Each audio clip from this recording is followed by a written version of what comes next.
AWS will validate the credentials which we have provided, and if the credentials are correct, it will allow you to log into the AWS portal.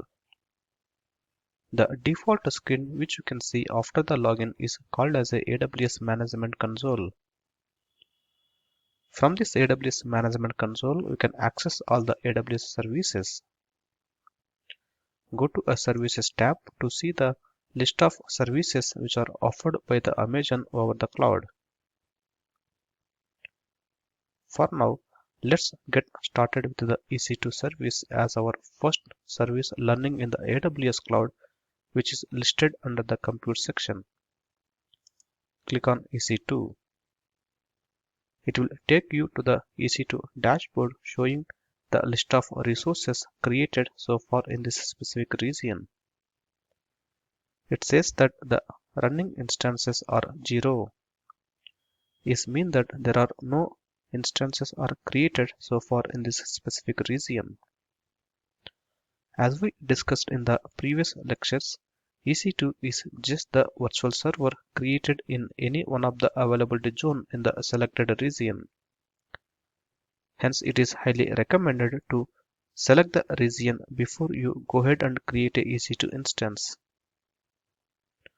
Go to top right side and click on North Virginia tab. You can see the list of regions supported by the AWS and the respective region codes. Select the region in which region you would like to create a EC2 instance. In my case, I am creating EC2 instance on the North Virginia region.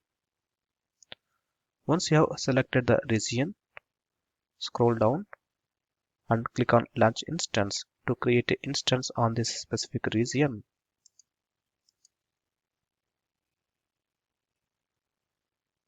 There are 7 steps are required to fill by the user to configure your EC2 instance as per the business need. However, for now, I'm creating a EC2 instance with the default options just to see how quick it is to launch a EC2 instance on the AWS cloud. In a later session, I'll show you how to configure the EC2 instance as per the business need by choosing the respective input. As a first step, choose the AMI, then choose the instance type. Click on Next, Add Storage, add tags, configure next security group, review and launch. Launch. You must create a key pair. Hence, select the Create a new key pair and specify the key pair name. In my case, I am specifying the key pair name as IVQ key and click on Download the key pair. The key pair will be get downloaded to your local workstation and the key pair name will be .pem as an extension. Later, we'll see how this key pair will be helpful to access your EC2 instances. For now, I have just created a key pair and I have downloaded the .pem format key and click on Launch Instances. AWS has provisioned EC2 instance based on the choices which you have chosen. To see the list of EC2 instances, go to View Instances. Now the EC2 dashboard is showing that there is one EC2 instance is now getting provisioned in the AWS data centers in the North Virginia region which you have chosen.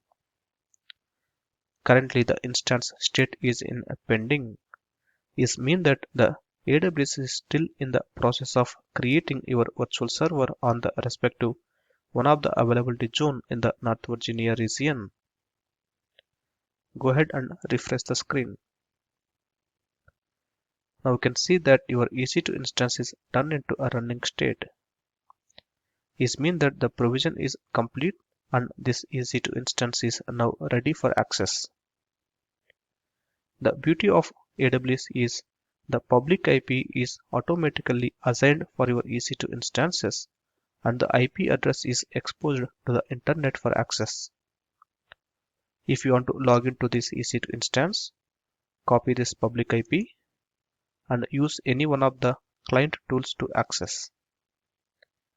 Since this is the Linux-based EC2 instance, I am using PuTTY as a SSH client to access this EC2 instance. Open the PuTTY tool, give the IP address of your EC2 instance, and click on Open. You can see that the EC2 instance is now made available over the internet access.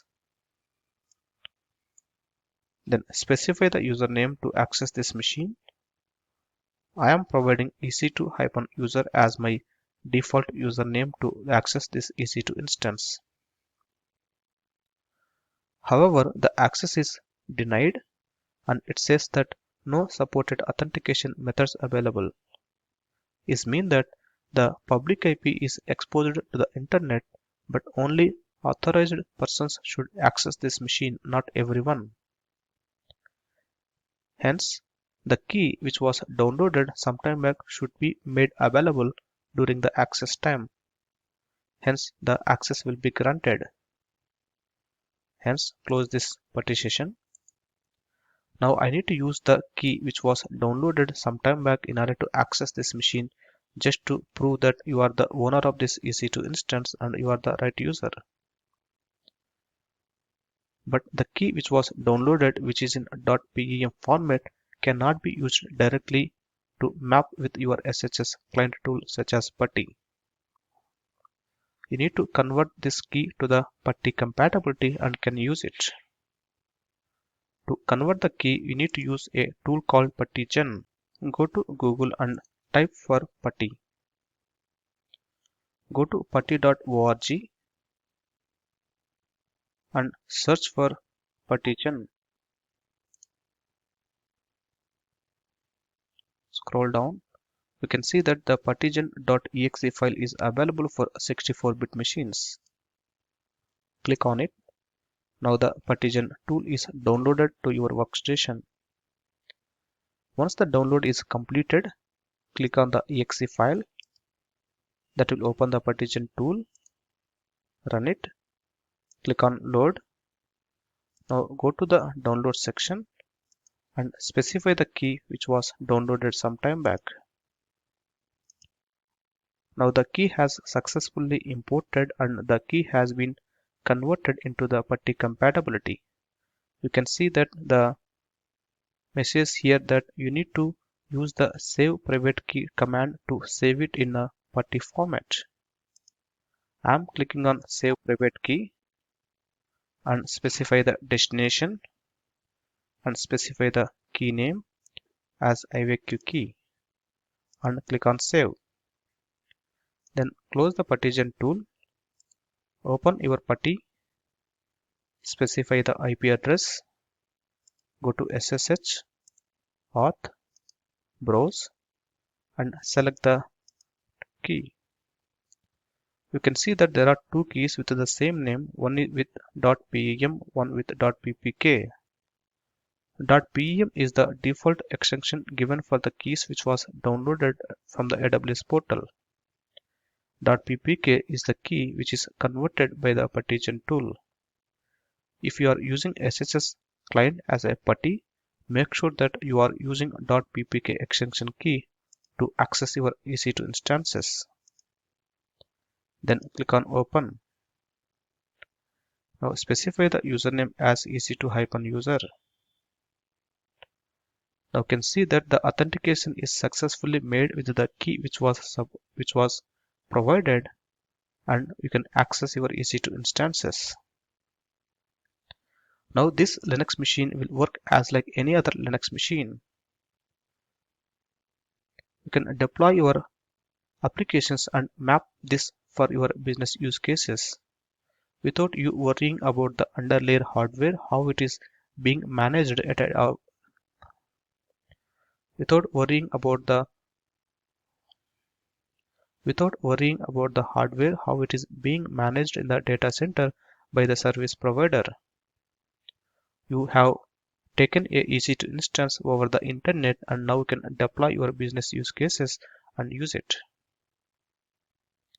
This is how quick it is to run your business on the EC2 instances without worrying about the underlayer, the criticalities of the data center management, which is now completely taken care by the service provider like Amazon in AWS product. But if you see, I have used EC2-user as a default username to access this Linux machine. Amazon provide the default user names to access these EC2 instances. If you go to Google and run AWS default username and go to the first listing, Amazon says that with the different OS distribution, there is a different default username to be used to access your EC2 instance. It says that if you are using Amazon Linux as a OS, then the default username is EC2-user. If you are using the CentOS as a operating system of your EC2 instance, then the username is CentOS.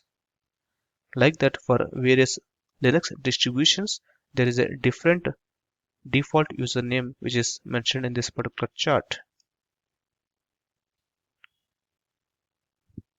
In my case, since I have deployed the EC2 instance using Amazon Linux OS, I have used EC2-user as the default username to access your EC2 instance with the valid access key for authentication. That's it for this lecture. We'll see you in the next lecture how to configure EC2 instances as per the business need. Thank you.